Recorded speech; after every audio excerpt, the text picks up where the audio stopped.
بسم اللہ الرحمن الرحیم۔ بیٹیاں خدا کی رحمت ہیں۔ بیٹیوں کو عربی میں بنات کہا جاتا ہے۔ زمانہ جاہلیت میں ہر طرف جہالت اور ضلالت کے گہرے بادل چھائے ہوئے تھے۔ انسانی اقتدار کو بلند کرنے والی اعلی صفات سے انسانیت کوسوں دور تھی۔ ان کی جاہلانہ رسوم میں سے ایک رسم یہ بھی تھی کہ وہ اپنے ہاں بیٹی کی پیدائش کو مقبوض سمجھتے تھے۔ جب کبھی ان کے ہاں بیٹی پیدا ہوتی تو وہ اپنی سفاکیت کا مظاہرہ کرتے ہوئے اس بچی کو زندہ زیر زمین دفن کر دیا کرتے تھے۔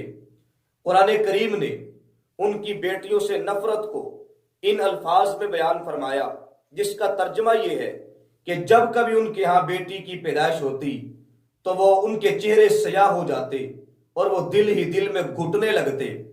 لیکن اسلام نے آ کر اپنی کرنوں کو بکھیرا، انسانوں کو انسانیت کا درس دیا۔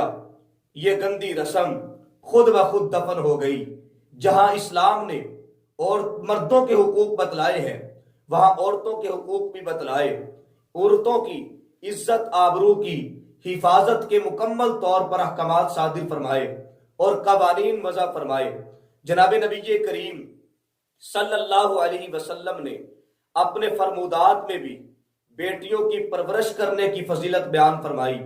حدیث پاک کے اندر آتا ہے، اللہ کے نبی صلی اللہ علیہ وسلم نے فرمایا، جس شخص کی 3 بیٹیاں ہوں وہ ان کی پرورش کرے، تربیت کرے اور وقت آنے پر ان کا نکاح کر دے اور ان کو اپنے گھروں میں رخصت کر دے۔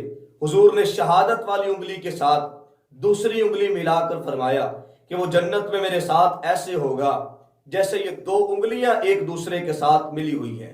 حضور صلی اللہ علیہ وسلم نے اپنے عمل کے ذریعے بھی امت کو یہ درس دیا کہ بیٹیاں معزز اور قابل احترام ہستیاں ہیں۔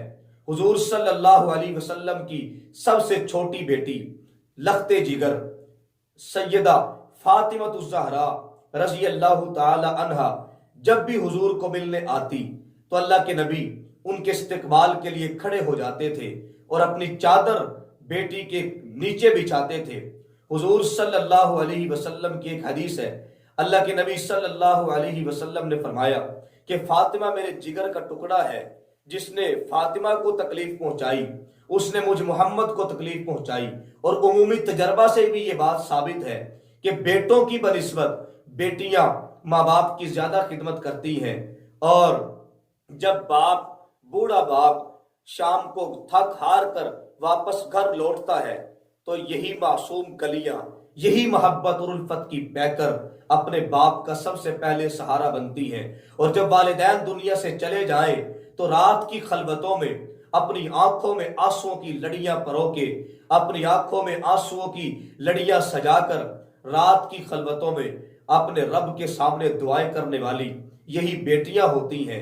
بعض مردہ دل انسان، بے ضمیر انسان بیٹی کی پیدائش پر اپنی بیوی پر ظلم کرتے ہیں، اپنی بیوی کو تشدد کا نشانہ بناتے ہیں، اور بعض جاہل تو بیٹی پیدا ہونے کی وجہ سے اپنی بیویوں کو طلاق بھی دے دیتے ہیں۔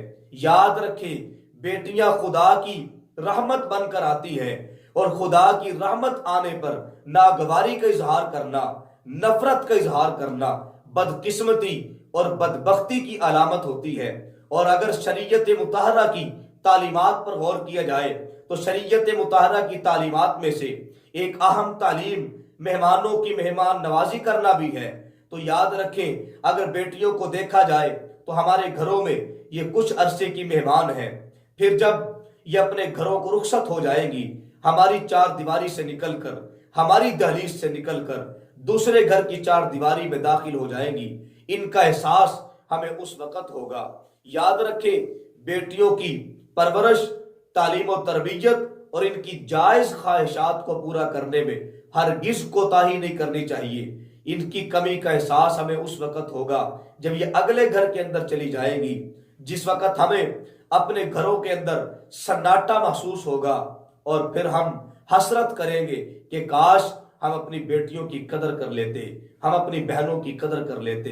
اللہ تعالی ہم سب کو اپنی بہن اور اپنی بیٹیوں کی قدر کرنے کی توفیق